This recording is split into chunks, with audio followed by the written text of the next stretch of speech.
चौथा प्रश्न है, अमेरिका को किसके प्रयासों से स्वतंत्रता प्राप्त हुई थी? चार ऑप्शन आपके पास। सही उत्तर है जॉर्ज वॉशिंगटन। जब अमेरिका और ब्रिटेन के मध्य युद्ध हुआ था, क्योंकि उस समय ब्रिटेन का उपनिवेश था अमेरिका, तो इनके मध्य युद्ध हुआ 1776 में और अमेरिका की विजय हुई थी इस युद्ध में। अमेरिका के सेना नायक थे जॉर्ज वॉशिंगटन, तो इन्होंने ही सेना का नेतृत्व किया था और अमेरिका एक स्वतंत्र राष्ट्र बना था 1776 में। अगला क्वेश्चन है, कांग्रेस की लाहौर अधिवेशन की अध्यक्षता किसने की थी? चार ऑप्शन आपके पास। सही उत्तर है जवाहरलाल नेहरू। कांग्रेस का लाहौर अधिवेशन हुआ था 1929 में, जिसका मुख्य उद्देश्य था पूर्ण स्वराज्य की स्थापना, और इस अधिवेशन की अध्यक्षता की थी जवाहरलाल नेहरू ने। अगला क्वेश्चन है, बौद्ध धर्म की महायान शाखा का संबंध किस शासक से है? चार ऑप्शन आपके पास। सही उत्तर है कनिष्क। कनिष्क प्रमुख कुषाण शासक हुए हैं और ये बौद्ध धर्म के अनुयायी थे और मुख्यतः महायान जो शाखा है बौद्ध धर्म की, उससे इनका संबंध था और इन्हीं के प्रोत्साहन में जो बौद्ध धर्म में जो गांधार शैली और मथुरा शैली है उसका विकास हुआ था। अगला क्वेश्चन है, बाघ की गुफाएं किस स्थान पर स्थित है? चार ऑप्शन है आपके पास। सही उत्तर है मध्य प्रदेश। विंध्याचल पर्वत श्रेणी के पूर्व में स्थित है मध्य प्रदेश में बाघ की गुफाएं। इनमें प्रमुख बौद्धकालीन चित्र उत्कीर्णित है। ये मुख्यतः 9 गुफाएं हैं।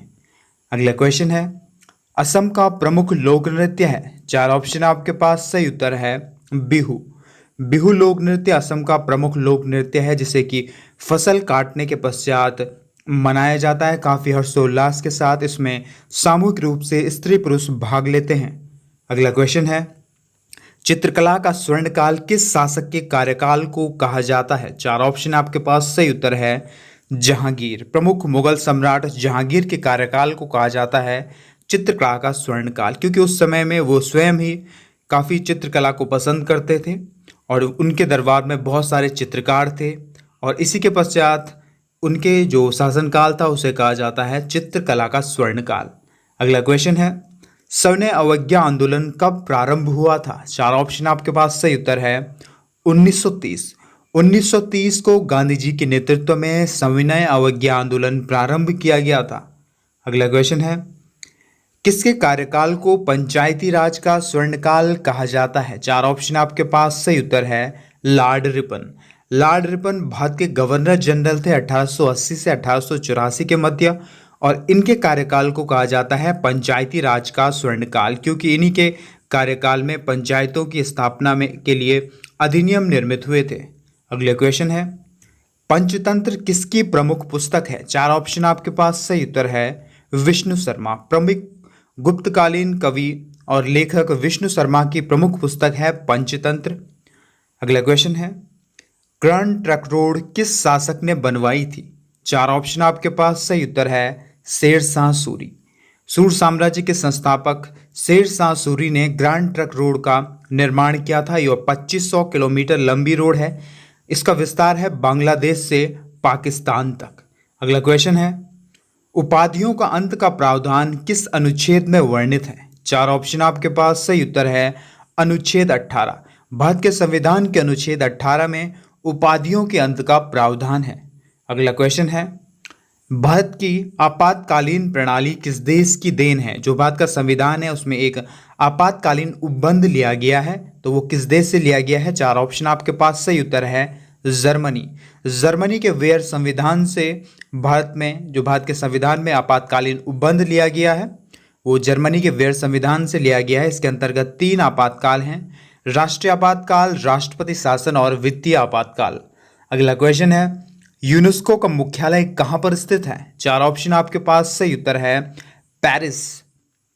फ्रांस की राजधानी पेरिस में स्थित है यूनेस्को का मुख्यालय। इसकी स्थापना हुई थी 1945 में और भारत इस संगठन का सदस्य बना था 1946 में। अगला क्वेश्चन है, बेटी बचाओ बेटी पढ़ाओ योजना कहाँ से प्रारंभ की गई थी? चार ऑप्शन आपके पास। सही उत्तर है हरियाणा। हरियाणा राज्य में 2015 में वहाँ के पानीपत जिले से प्रारंभ किया गया था बेटी बचाओ बेटी पढ़ाओ योजना को। इसका प्रमुख उद्देश्य था लिंगानुपात में वृद्धि करना। अगला क्वेश्चन है, पीतल में किस धातु की अधिकता होती है? चार ऑप्शन आपके पास। सही उत्तर है कॉपर, यानी तांबे की अधिकता होती है पीतल। पीतल एक मिश्र धातु है जो कि कॉपर और जिंक से मिलकर बनी होती है। अगला क्वेश्चन है, किस कारण से हमें आकाश में तारे टिमटिमाते हुए दिखाई देते हैं? चार ऑप्शन आपके पास। सही उत्तर है प्रकाश का परावर्तन, प्रकाश का अपवर्तन। प्रकाश के अपवर्तन के कारण हमें आकाश में तारे टिमटिमाते हुए नजर आते हैं। अगला क्वेश्चन है, नागालैंड की राजधानी कहाँ पर स्थित है? चार ऑप्शन आपके पास। सही उत्तर है कोहिमा।